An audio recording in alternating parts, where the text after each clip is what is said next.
Namhlanje maNazaretha amahle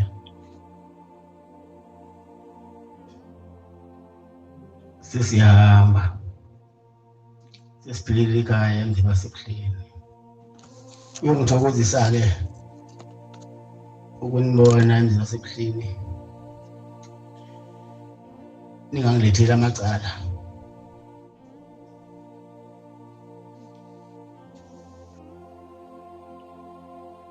Kungathethwa amacala ebuhleni ngoba phela siye emhlanganweni omkhulu, okumhlangano omkhulu nayo yonke imihlangano yaleli bandla. Singathethi amacala. Futhi mina amacala ngiwafuni. Amacala into ebhedayo ukubanga ikhundla. Engaholelo le ekhaya holo. Phela umholo wakho nisibusiso.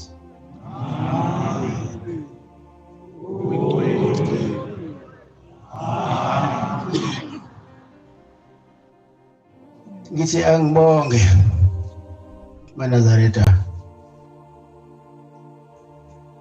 Dayisuthi umngenhla uZulu neningizimu ukubamba nawo ukuhle engikubone la. Thina noma idemoni lifika la abantu behleli phansi. Omama behleli phansi, Dayisuthi behleli phansi. Ungena imoto la ingena ngejubane ethe baqeda abantu. Kodwa iNhlayisuthi ayibamba le moto. Ithi inkosi zinibusisa. Amen.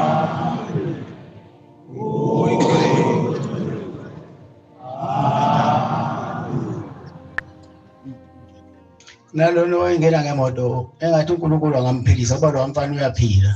Kodwa kunento encane nje ifika ithi ikhanda lakhe akasangani bese sangana. Engathi uNkulunkulu angamphilisa. Abuyele nasemsebenzini wakhe ngoba lo muntu usebenza kahle. Manje ungenelwe lesifo lesokusangana.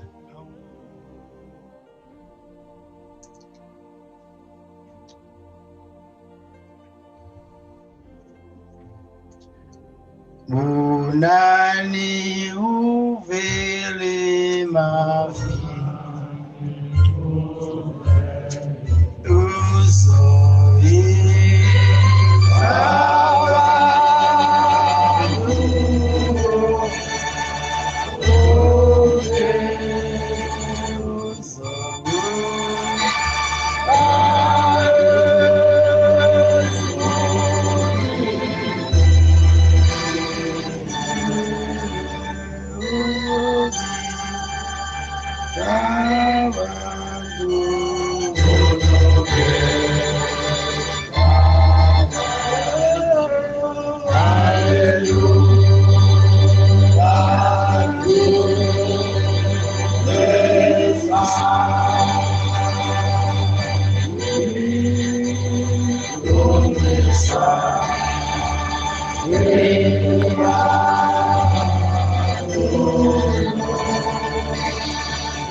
Bantwana bakaNkulunkulu, ngisukuma nokubongela le ndawo yalapha kwaNongoma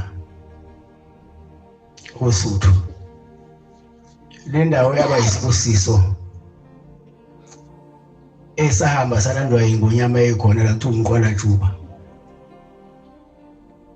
Owulanda ebuhleni ekuphakameni. Okwazi ngalithanda igama lokuthi ebuhleni madoda. Ingoba sesiyakhona. Wala lo Mqwala Juba ewulanda ekuphakameni. Ngoba wayesenzwile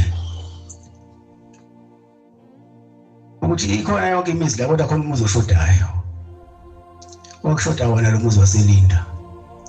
Wasehamba eya lapha wafika wayibona imangaliso.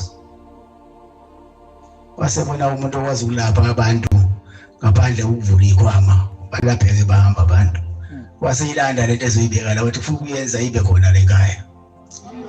Iyona ke le ndaba ngithi mangifika lana nange isile sikusile bethi mangifike namhlanje kudlula usuku makusasa afike. Ngoba phela into eyingunyama le namhlanje isile sikhona ngithi mangifikile bese ngadlula usuku insuku ingake bese sifika la sizobingelela silethe ukusimukela.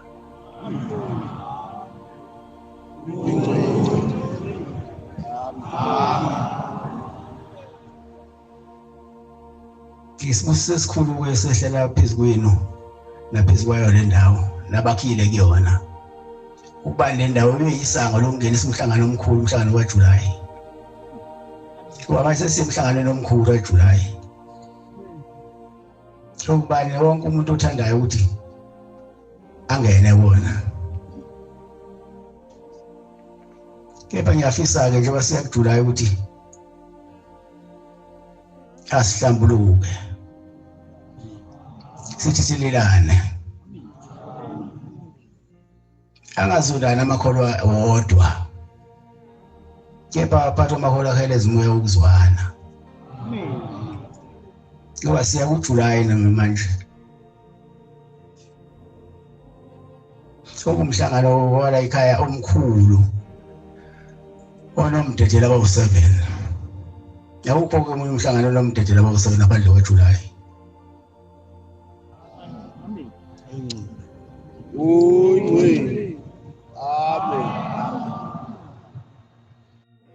The Bible is God's word to us. When we read or listen to it, it tells us what's true and helps us live a better life. The Bible app can give God's word a voice in your life every day. You'll find thousands of free devotionals, videos, and more, all designed to help you explore what the Bible says. Discover together with friends and share your journey along the way. Get the Bible app today at bible.com/app. Ulandele uJulayi ebuhleni. Bese kuba uOctober emzini waseJudiya. Njengoba nikenizwe thiba ushembe seziwahla bakathathu kunyaka omunye. Sokukhulunywa ngale mhlangano. Ngoba iyamhlobisa ushembe lemhlangano emkhulu. Yabona nje wasebuhleni. Oshoda nokuthi imoto uyipakaphi. Izipa kwemzini abantu. Noma ku seJudiya kuthiwa kunjalo. Noma siyeKhenani kunjalo. Iyona ke lemhlangano le kaShembe ekuthiwa seziwahla bakathathu unyaka omunye.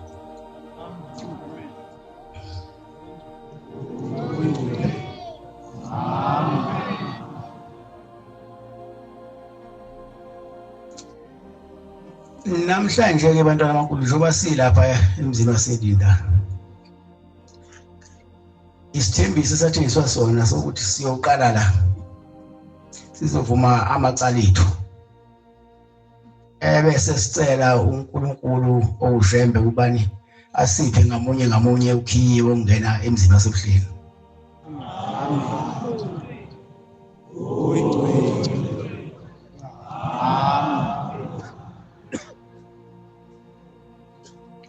Uyenzeka ke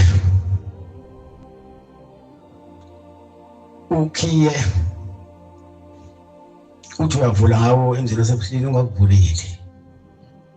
Ukuvalele. Yenzeka omunye ukuvulele ukhiye. Kuphela fanele thina sihlambuluke inhliziyo zethu emhlophe. Singabambelana amagqubu. Sithandane. Kuheleza umoya wokuzwana phakathi kwethu. Makunjalo songena ngenjabulo emzini wasebuhleni.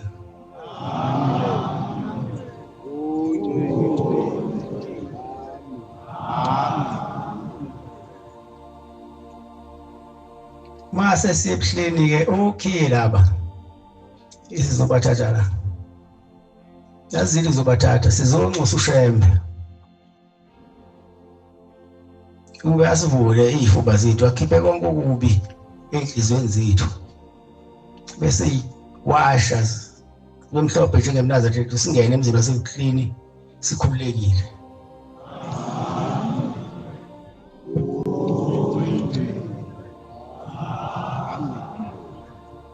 Yenzeka ukhiye uphethe.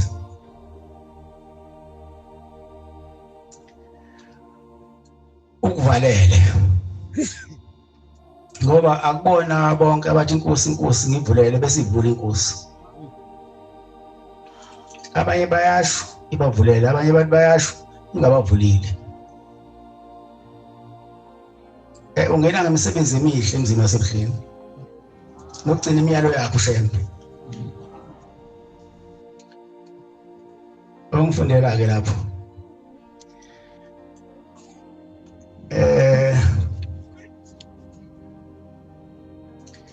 Luka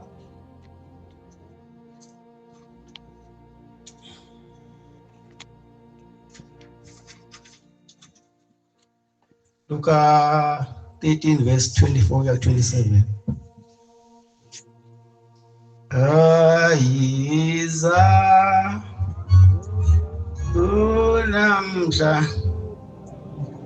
namhla iza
Mawusithule baphuma ifuna.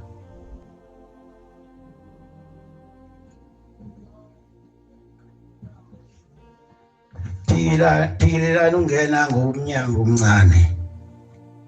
Ngokuba ngithi kini abaningi bayawufuna ukungena bahluleke. Ngokuba ngithi kini abaningi bayakufuna ukungena bahluleke. Xa umninindlu esuka avale umnyango. Xa umninindlu esuka avale umnyango. Niqale ukuma ngaphandle. Niqale ukuma ngaphandle. Ingqongqothe emnyango. Ingqongqothe emnyango. Nithi Nkosi sivulele. Nithi Nkosi sivulele. Uyawuphendula athi anginazi lapha nivela khona. Uyawuphendula athi anginazi la nivela khona. Lapho ke niyakuqala ukuthi lapho ke niyaqala ukuthi sasidla siphuza phambi kwakho wawusifundisa emgwaqweni yakithi athi ke ngithi kini anginazi lapho nivela khona. Sukani kimi nina nonke abenzi bokungalungi. Iyona-ke into yosibalela ke lapha emzini wasebuhlenje waseJulayi.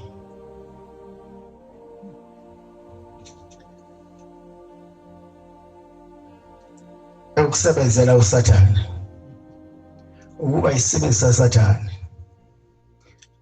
Sithi masikhuluma phambi kwakho uyithathe into esikhuluma uyishintshe. Zofika la ekhaya yakho khona izinto ezimbi nezinto ezinhle.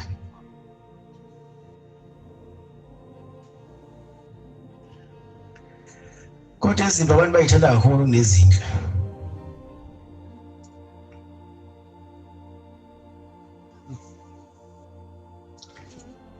Niyancengwa kule ncwadi kuthiwa phikilelani ungena ngomnyango omncinyana. Ukuba ngithi kini abaningi bayakufuna ungena bahluleke. Ngiyacela ke mina ningahluleki, ngicela ningene emzini wasebuhleni.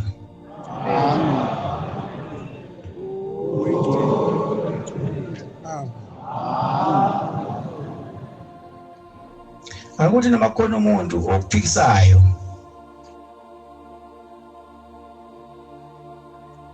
wena ungamnaki lo muntu okuphikisayo, unake indlela owafika ngayo la kodwa uzokwenzani. Ngoba la ekhaya akekho umngani. Ufika wedwa ngoba isizathi ngekhetha inkosi yasephamini.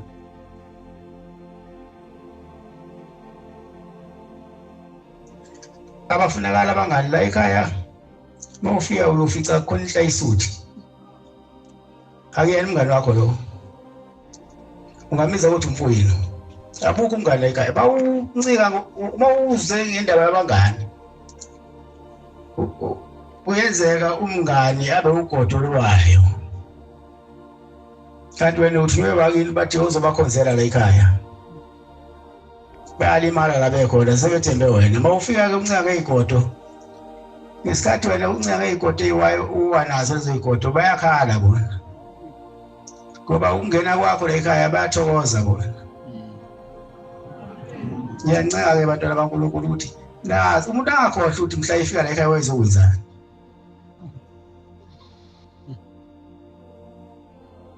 Baningi nje abazohlupha ebuhleni.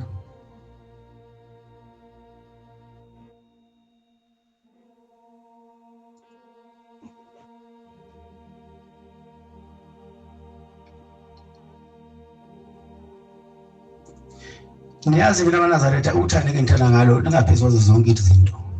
Amen.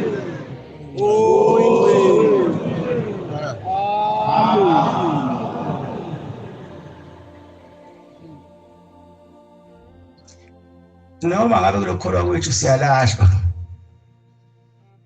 Kodwa ngiyofisa ngayo yonke inhliziyo yami ukuthi uNkulunkulu asikhumbule.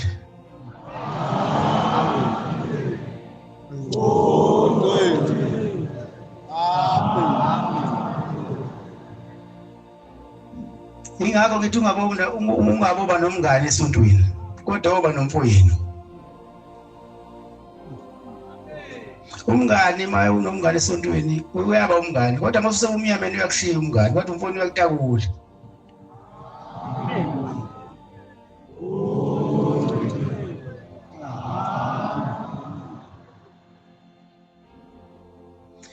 Khona into kufanele singayikhohlwa njalo masingena ethempelini. Noma ngabe inhlangano iyavula noma iyavalwa. Size singakhohlwa ukuthi makukhona okuhle phakathi kwethu noSathane usuke khona ezobulala lokho kuhle. Uyabona nje wasikhona namhlanje sizocela uShembe ukuba asemukelise okhiye. Naye uSathane ukhona.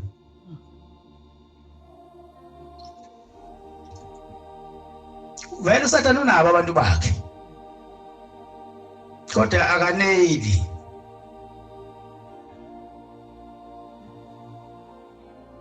Uzofuna naye lo wenza ukufuna.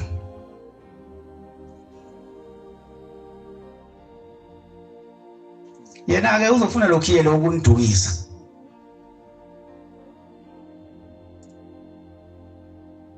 Noduka amaningi into ekholweni. La kulo ukhona fanele ubeqotho khona.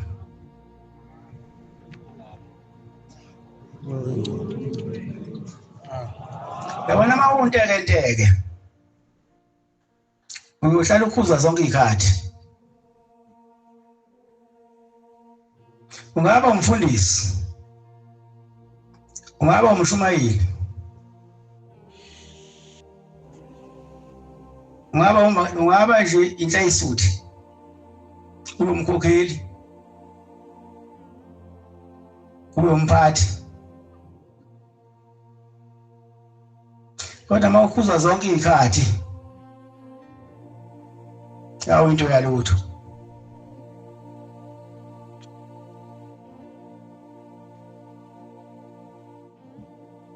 Mina ngiyazi bakhona befundisa abangithandayo, bakhona abangangithandi.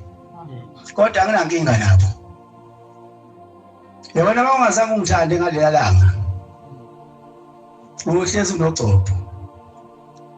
Kodwa siyohamba nawe ngoba thina sizele ukuhamba nawe. Umuntu ucashile. Asinankinga, ubone egcineni ukuthi ucasheleni. Ngoba phela asizile uzocasha la.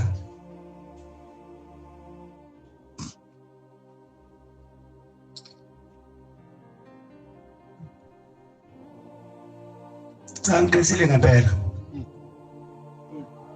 Ukukhuluma kusungaphathi enhliziyweni yami engikwaziyo. Kodwa ke mina ngohlale ngibathanda abangangithandi. Ngoba anginangenxa nabo futhi anginankinga nabo.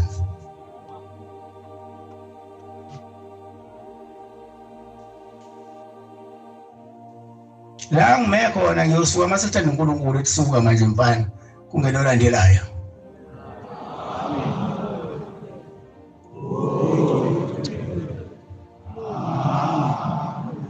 Akufuneki ufike la ekhaya ngokunye. Mawusuphakathi bese wenza okunye. Abanye bayizitha kimi. Bahlangane nezitha zami. Indaba endala le. Nase eBhayibhelini eyikhona. Waphuma uJudas kade ukuthi kade into ethembekile. Ayohlangana nezitha kaJesu.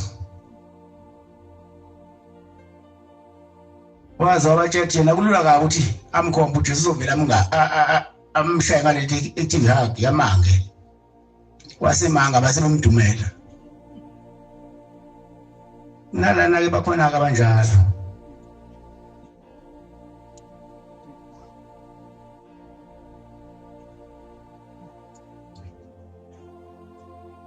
Kodwa siwahamba nabo.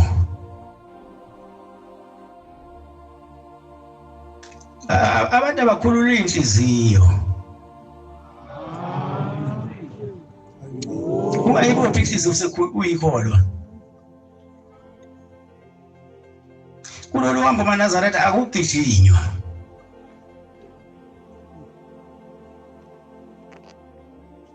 Akugijinywa, hanjwa kahle lolu hambo uhambe nje. Futhi uhambe ibanga obekelwe lona ukanyelwe lona ungagijimi. Ngoba ukugijima kwakho ugijima uzudlule emhleni ungasaboni ukuthi usudlulile emhleni.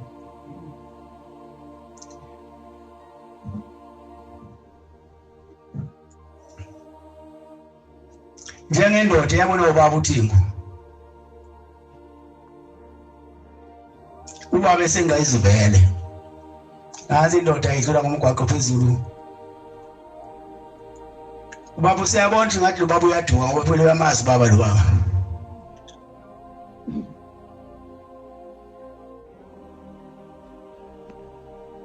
Useyabuza ukuthi baba awu baba engathi uyaduka.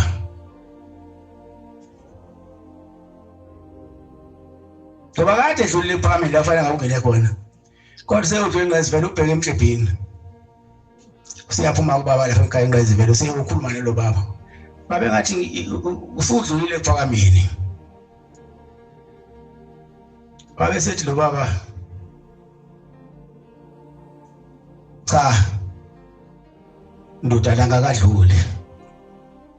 Hawu baba usakwazi ukuthi ngiyakwazi ephakameni mina. Ngakithi uthi baba usudlulile ephakameni. Unenkani kabi ke umuntu mayise edela indlela yashembe.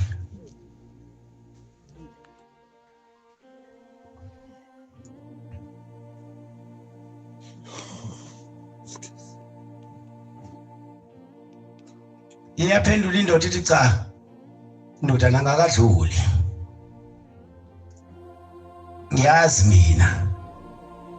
Usebuza kwabanye abafana kubaba beseduzana ukuthi usekwenze njani manje naku baba ukuthi ngiyamsiza ngithi ngimshengisa indlela ephakameni sikade idlule ephakameni ethi uyakwazi yena. But abafana awawazi bhuti kade asangana lo. Wasanganiswa ukujwayela ushembe.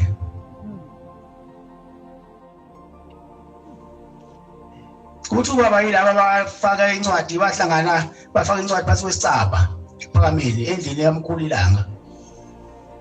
Bathi shembe kumlicathulo njenganathi.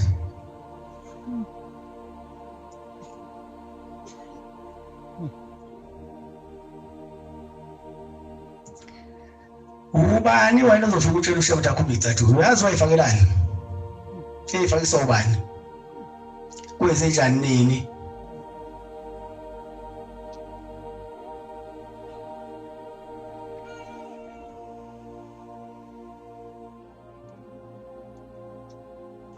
Alingabo isukela imamba emgodini walo.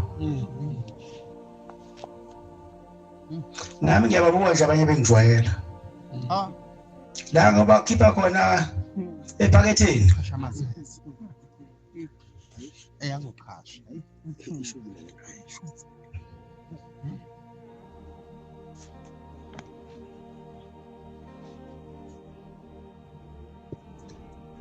Mina ngibabonile abantu besangana la kwaShembe.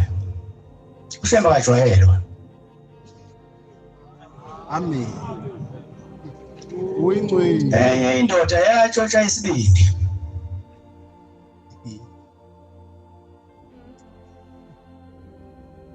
Ephakameni.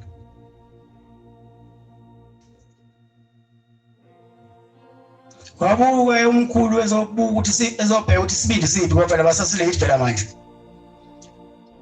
Sebephendula ke bona labo baba bathi hayi bingenaso isibindi.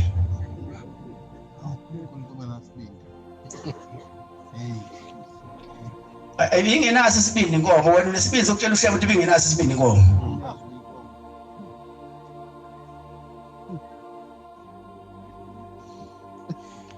Basethi umkhulu cha ohleli Sibindi uyobonakala ngombala uyohlafuna unomphela abadlali boshembe bamase bekhulumile abayikhuluma inkohliso nami ngimolele lo mnumzane ehlafuna engaqedi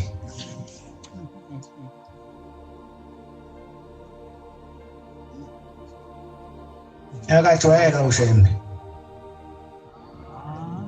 umunye ufika umlungu ephakameni uzobapha isibusiso wazosiphiwa ushembe kodwa sethi umlungu baba ushembe awungisize ungiphe abantu abayishumi ngihambe ngibafundisa ukwakha abafana nje abayishumi ngibafundisa ukwakha wabe eseniwa ke umlungu labo bafana laba abayishumi hamba wafundisa umlungu wayesebuya umlungu esebabuyisa labafana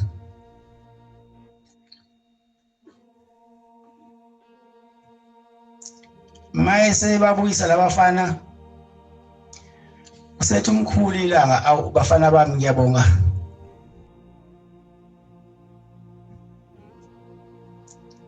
ngoba senibuyile senifundile nokwakha ngizocela ke bafana ke ningakhele nje indlela kodwa ngibona ngempela ukuthi niyakwazi ukwakha base beqala ke abanye bemba ama foundation bekala bemba ama foundation kwaba khona oyedwa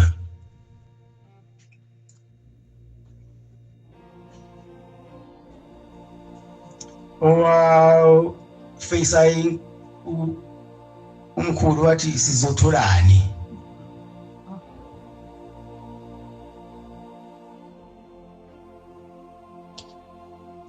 baqhubeka abanye basebenza basethi lo munye sotholani wasethi umkhulu angithi uyazi la ekhaya umholo wakho na isibusiso wasethi lona cha mina ngisebenzela isibusiso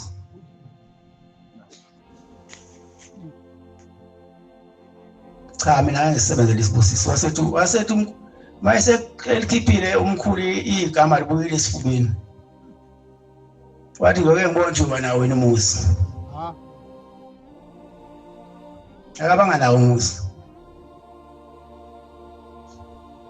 uze wakhululwa yimina owayimakho umuzi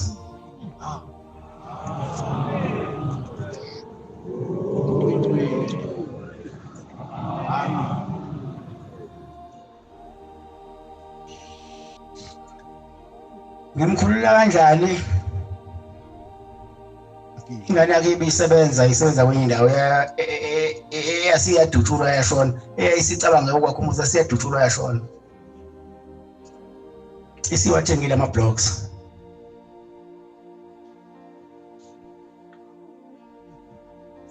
sebeyabuya-ke beza kumina iy'ngane zakhona ziza kumina zizothi baba manje siyayithola indawo sesizathola indawo zazizantathu siyayithenga imithi kodwa kwakheki ngithi mina kuzona anihambeni ningibuzela kubaba wenu ukuthi mhla umkhulu ilanga ebathumele esikoleni abafundela ukwakha sebebuya esethi abamakhele indlu waphendula wathini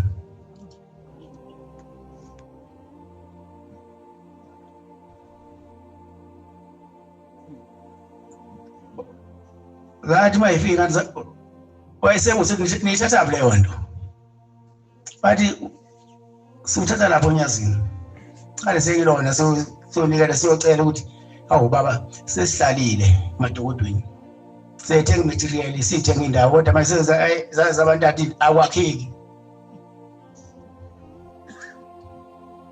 sethi ngiyakhumbula abantu abami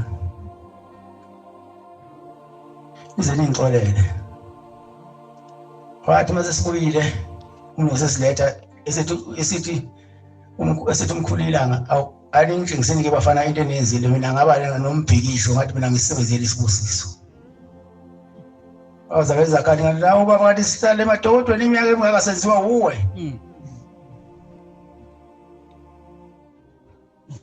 asethi ahamba nini mtshele baba wenu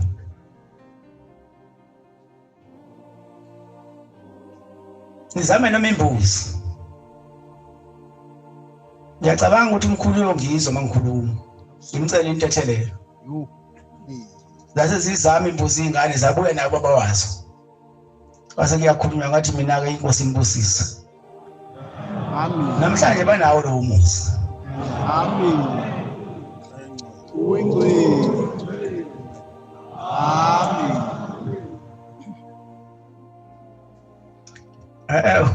Endleni kaShembe ningami.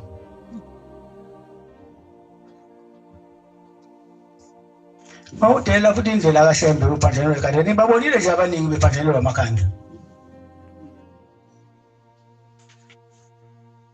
Abaningi bahlala emgaqweni yabona kwafika kwaba khona umbango leli bandla kwaba yimina kwaba omunye. Nina nisaphile emakhanda abaningi bayaphambana manje. Ngiyamphambana naye. Uyabona uphambana nomuntu ophambana ephanjelwe ikhanda. Ngoba basuke bangeya.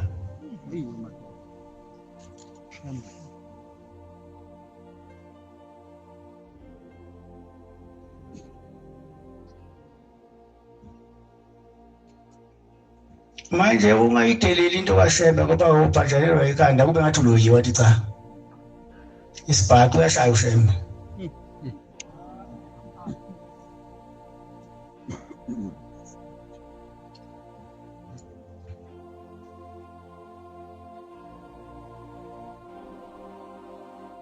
Wekhona ikhulu kuleli bandla. Ezahamba zaya ngale.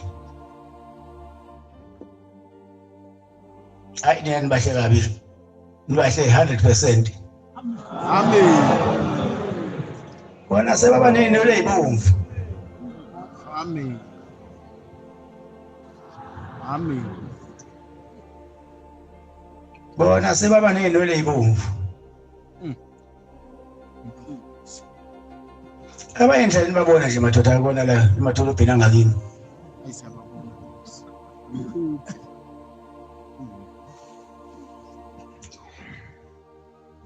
Uzungakhohlwa ukuthi mhla ufika la ekhaya wazowenzani ungabe sebakhona into ezaziwa uwe lekhaya. Ayiyo into enidukisayo leyo. Sekhona sokwaziwa indaba ungayovula isetho lakho lezayoni. Ulihlele likaShembe.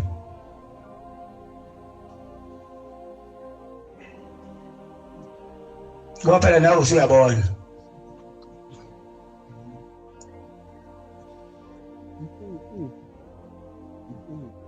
Oh, ngifundela lapho.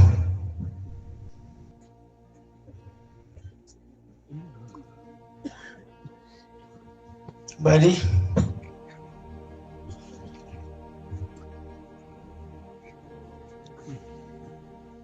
Deuteronomy.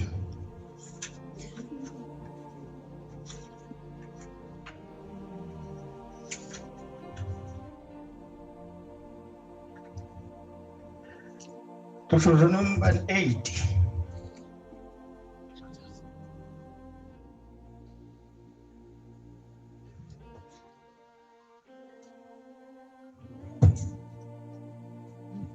Also,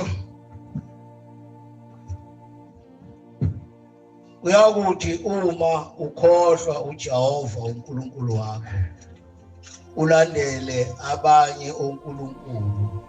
Uyakuthi uma ukhohlwa Jehova uNkulunkulu wakho ulandele abanye onkulunkulu. Ulandele abanye onkulunkulu abakhonzwa ubakhonze bakhonze ukhuleke kubo. Ngiyakuxwayisa namuhla ukuthi niyakubhubha nokubhubha njengezizwe uJehova abaphuma la banishiya babone ngathi mina angilutho base bethathe zabo indlela bayibona ukuthi kuzizona. Uyakuthi uma ukhohlwa uJehova uNkulunkulu wakho ulandela abanye uNkulunkulu ubakhonze khuleke kubo. Ngiyaxwayisa namuhla ukuthi niyakubhubha nokubhubha. Kungcono ukufa kunokubhubha uhamba. Ube incwadi efundwa yizwe, ifundwa umhlaba ukuthi lona wayisikhulu sasebuhleni.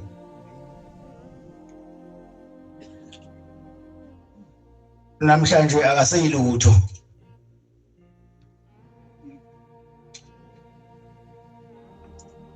Qhubeka baba. Njengezizwe uJehova azenza ukuba zibhubhe phambi kwenu. Njengezizwe uJehova azenza ukuba zibhubhe phambi kwenu. Kanjalo niyakubhubha nani ngokuba nani ngalilaleli izwi likaJehova uNkulunkulu wenu. Kanjalo nani niyakubhubha nani ngokuba ningalilaleli izwi likaJehova uNkulunkulu wenu. Abaningi babhubhile kodwa babhubhe behamba.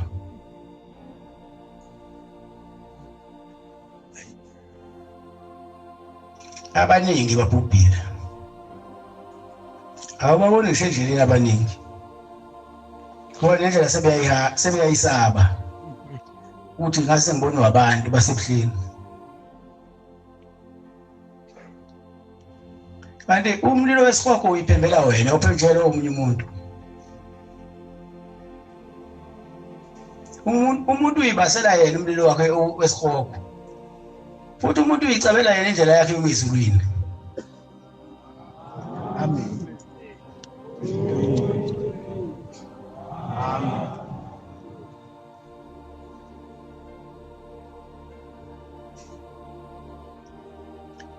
Ngiyancenga ke maNazaretha abantu bobukhotho endlini kaShembe. Amen.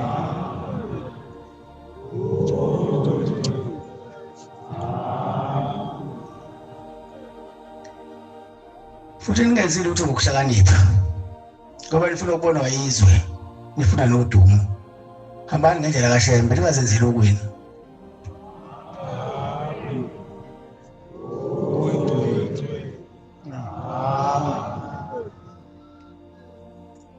Abaningi ke nakhona la kuthina kade baduka.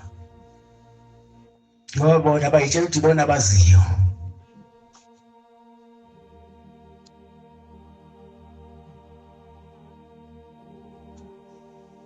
Akulula ukuyazi indlela kaShembe ngoba inamatshe, inameva yahlaba. Bambalwa abayihambayo.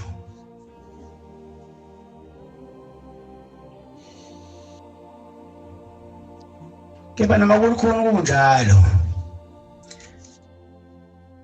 Asikuleka abantwana baNkulunkulu. Niphume nje kaShembe. Selokhu sincenga nje kancane kancane noze ngibuyele ejulini.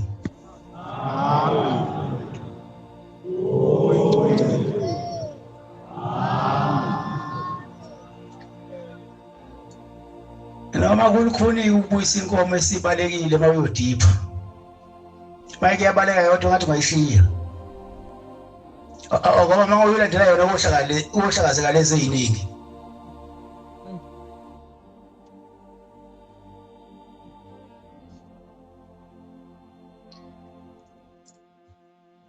Ulukhulu ulanda inkomo evele yabona idiphu yasiyaqasha yali.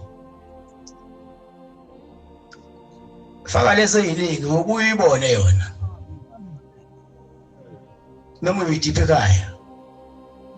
Ngoba ungasulandele yona zolihlakazeka zonke inkomo. Unengane kabi umuntu osephumile endlini kaShembe. Muze khuluma nje ulimi lakhe ethi mina la ekhaya ayikho into engayazi. Hawu ayikho into ongayazi la ekhaya. Ekumbini khonani. Kodwa ayikho into ekumbini khonani awazi.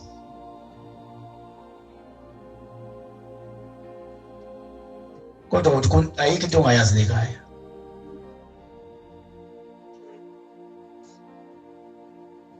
Ningabadukisa abantu maNazaretha. Bese kinile bafuna bakhombisa indlela, bacathulise. Amen. Omunye umuzi wesethi thina sibadala la ekhaya kulokholo. Umdala lokho wase wenzani? yini abantu abayibonela kuwena ukuthi umdala nokholo? Ngoba into abayibona kuwena ukukhuzwa njalo, khuza ngapha nangapha.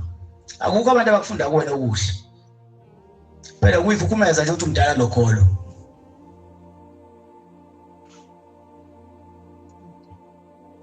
Uyabona umuntu uma ekhuluma kanjalo kuwena,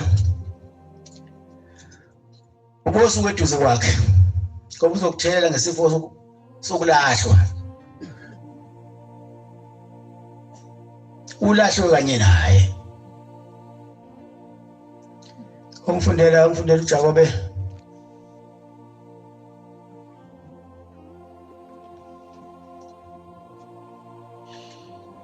Usizani bazalwane bami uma umuntu usizani bazalwane bami uma umuntu ethi unokholwa kepha engenayo imisebenzi na?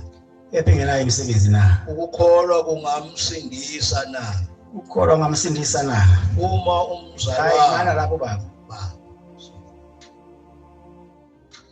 Ukukholwa kungamsindisa na ungenayo imisebenzi? Manje akunayo imisebenzi. Kufana nomuntu ofunda incwadi angayizwa ukuthi ikhuluma ngani, azayiqeda ukuthi engayazi ukuthi ikhuluma ngani. Ukukholwa fanele ube nemisebenzi ebonwa yizwe ukuthi cha uyikholwa lo muntu. Yeduka usini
Siyabonga abantwana baNkulunkulu Inkosi izingisisa.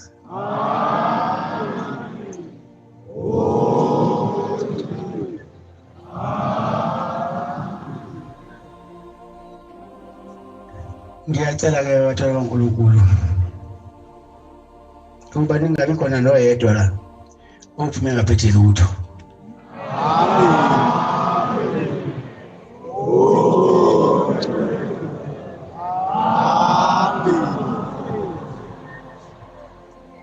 Nabakade befike nezifo engathi uNkulunkulu abakhipha la sebephilile.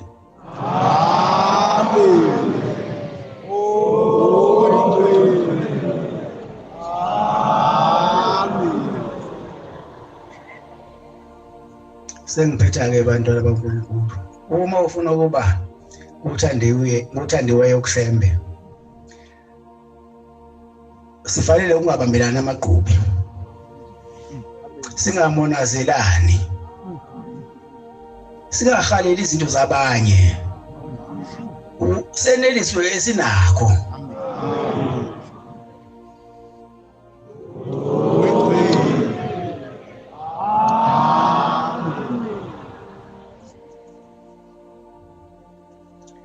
Kungabi khona ukuzondana phakathi kwekholwa nekholwa. Esengihele izimo yokuzwana phakathi kwenu.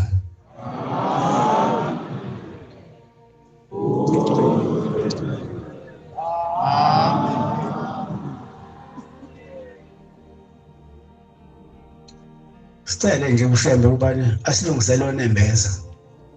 Unembeza iyona nto encane kodwa ehluphayo. Fana nenhliziyo incane kodwa iyahlupha.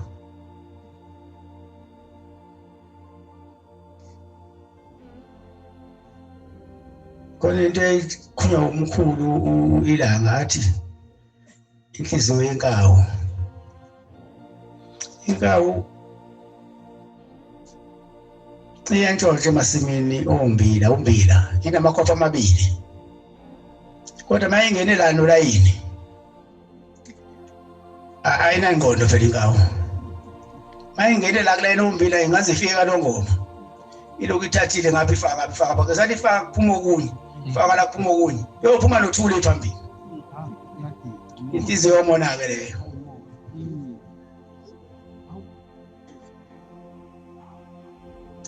Masifuna nje ukuba abathandiweyo nje kushembe. Akhele izimo yokuthandana phakathi kwaMnazaretha. Amen.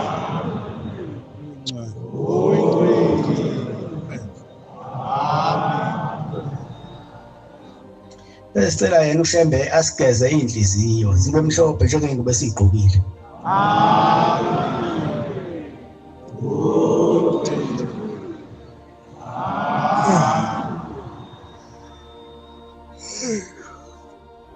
Abanenhlanhla ke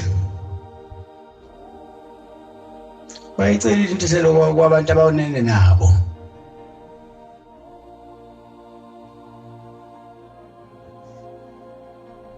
Nakwabakoletayo lalelani Nazaretha. Umashonisa ngakufanele yini ukuthi iNazaretha lebe umashonisa? Khokho indaba enkulu. Cha sengiyabuza kaNazaretha kufanele ukuthi iNazaretha lebe umashonisa? Akufanele baba. Angiboni na. La ngokushiya nani ke lokho? Kwani ufuna ukuphendula? Usithi no mashonisa.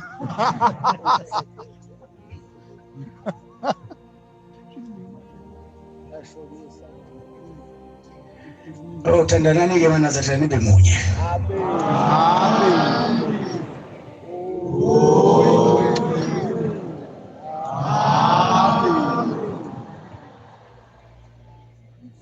Ungabe uthando elisebusweni kube uthando olusuka enhliziyweni.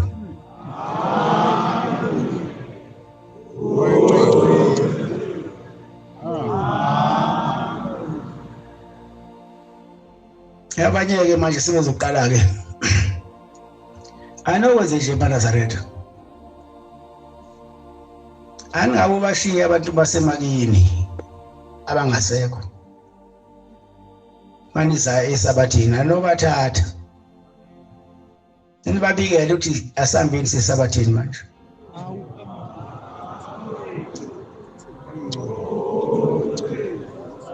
Wabona abantu abahamba emhlabeni bengakhona.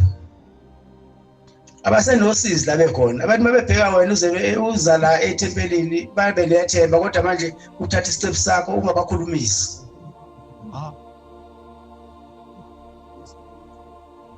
Futhi mase bakhulumisile fanele ubanikele nje unikela nawe. Ubahlambulukele. Yekizwe ukuthi umuntu ewala ndaba weza la izokhulelwa abakubo. Kodwa ngibona sephambana nje nemthetho kaShembe ngicela ukuthi kanti sebakholelwa kanjani abantu bakubo mase sekuphambana nemthetho kaShembe.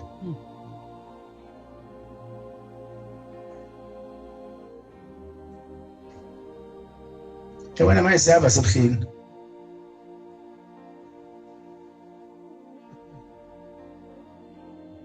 Ufuna sihambe ngendlela yakhe. Ukuze noma kubukhuni asingenise emzini wasebuhlini.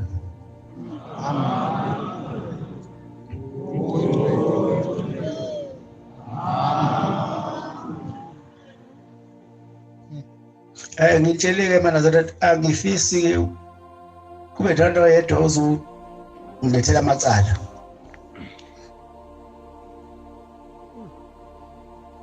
Amacala ngakini anowathetha ngakini.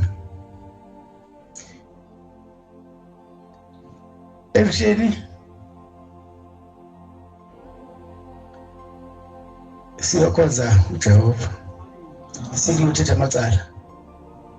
Siyocela uNkulunkulu asibhale encwadini yokuphila. Amen.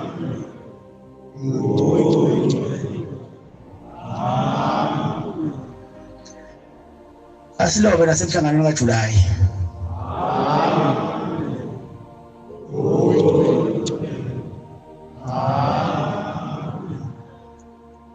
Nkosi kusisene kuzwini. Amen.